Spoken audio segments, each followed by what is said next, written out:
Someone raise their hand. It's like to talk about Zionism.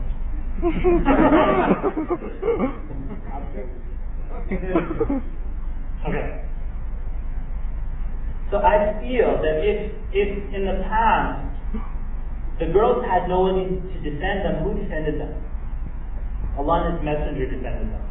Hence you'll see many verses in the Quran where Allah subhanahu wa ta'ala, for example, in Surah Al-Takwir, which we'll be taking in our class inshallah ta'ala in the Tafsir al-Amma class coming up, where Allah subhanahu wa ta'ala says, وَإِذَا الْمَوْءُودَةُ سُئِلَتْ بِأَيِّ ذَنبٍ قُتِلَتْ.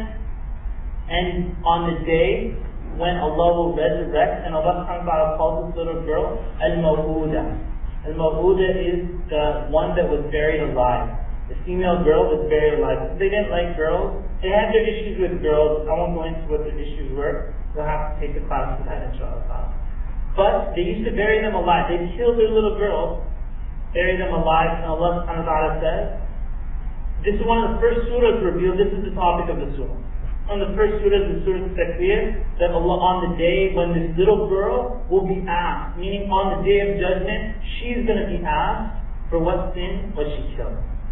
So if she's going to stand in front of Allah subhanahu wa ta'ala and she's going to be asked for this and she's innocent, then what about her father who killed her? Right? Now, and there are other verses in the Quran that speak about the inheritance issues, the defense of girls getting inheritance, the Quran defended and so on. What about the little boys now? It seems like it's a topic that I think as a community we just aren't really comprehending how severe this topic is. And so you'll see something like, we need to do things for the youth. It's kind of like a blanket statement. We need to do things for the youth. And I would say, and a lot of times it doesn't go beyond that. It's just a blanket statement. It's just a vague blanket statement. And things need to be more systematic, more stronger, inshallah ta'ala. So what does this have to do with marriage? As these boys get older and older, living in an environment like this, they don't have role models. Again, who's going to be the role model? Just look at our society. In Toronto, a boy growing up in downtown Toronto, who is his role model? Kobe Bryant. Kobe Bryant? It's possibly an athlete, okay? So just generalize it. So this person looks up into an athlete. Athletes who are always coming in the news as they committed zina, they did this, they were with this many women, or something like that. Okay? That's from the athlete side. Other than that, who's their role model?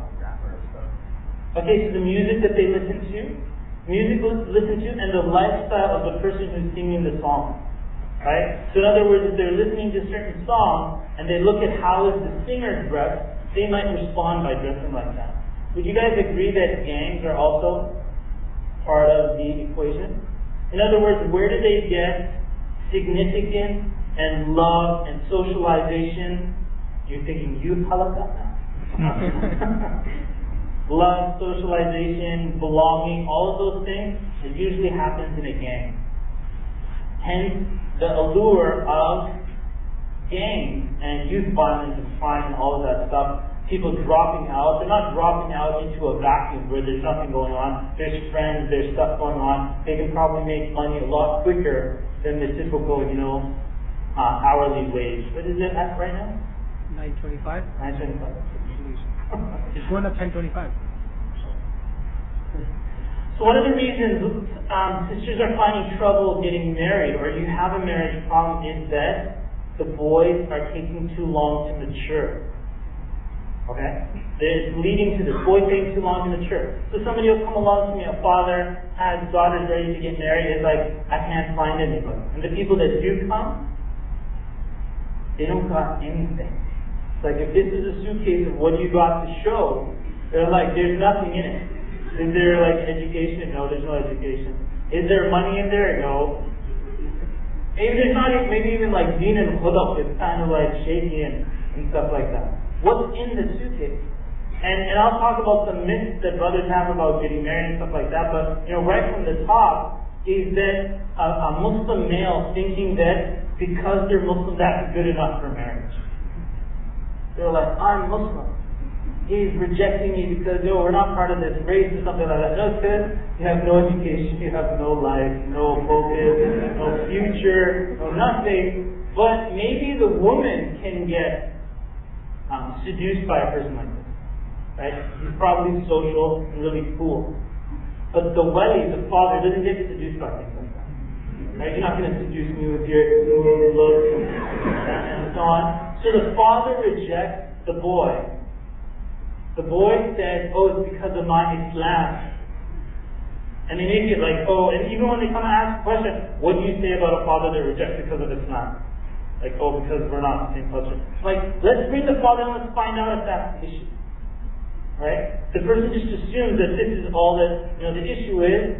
And then what this person does, because of the culture that we're living in, is like, let's go to Las Vegas and get married there. They elope.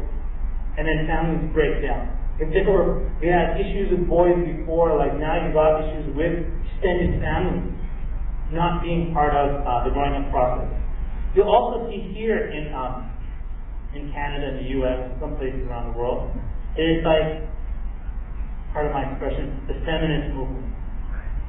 And so the feminist movement, if you look at the work that they did, I would say, subhanAllah, if this was amongst Muslims, and Muslim women are not getting their rights, how they would respond is they basically open up the Quran and say, this is my right. Father's trying to force a woman to get married, no, you can't do that. This is what it says in Islam. People are belittling women, or trying to use women to sell their, frozen foods or something like that. They're like, you can't do that. And they can keep bringing up the Islamic issue. They can turn to the Quran and get their rights from that direction. Okay? In a society, right, that we're living in, they're not going that path. Instead, it's almost like we've moved towards gender neutrality. I.e., instead of he said, we say they said. Policeman becomes police person. And so on. If you go into a store, you can't tell which side is the men's side and which side is the women's. How many people have been there before? You know what I'm talking about? You went to the wrong side of the store and they're like, I'm sorry, so that's the women's section. Well, okay. and so the clothing has mended. Things are they become neutral. And with that, subhanAllah, even society shoots itself in the foot. Because if the boys aren't maturing and becoming men, then you got messed up husbands. And if you got messed up husbands, let's suppose they have a child before they realize that they're messed up. Now you have fatherless children who have no role models like this. Right? Hence you see the wisdom Islam brought forth in saying that ar-rijalu qawwamun, right? That the men are those protectors, the providers, they're the ones responsible and so on. On this talk of males, let's look at a verse in the Quran. Allah subhanahu wa ta'ala says, actually it's a hadith. The Prophet ﷺ said, and this hadith comes up, you've probably heard this one before, but it comes up in different areas. The Prophet ﷺ said, لَعَنَ اللَّهُ الْمُتَشَبِّهِينَ مِنَ الرِّجَالِ بِالنِّسَاءِ وَمِنَ النِّسَاءِ بِالرِّجَالِ. He said, Allah curses those men who seek to imitate the women, and those women who seek to imitate the men. So you've heard this, I'm sure, person shows up with some earrings and stuff like that, your brother, you're like, my brother, what's up with that, man? And then you might bring up the hadith. But if anything, it begs the question, if we're not supposed to mimic the other gender, then what does it mean to be our gender? What does it mean to be a man? What does it mean to be a man? Who knows? I'll give you an analogy of, when they say, quote unquote, male energy to be masculine, I'll give you an analogy that could probably help you understand what this is about. It's like a football player. Football player, maybe it's the fourth inning, maybe this is just for brothers to understand this. It's the fourth inning, and they're really, did you say inning or quarter?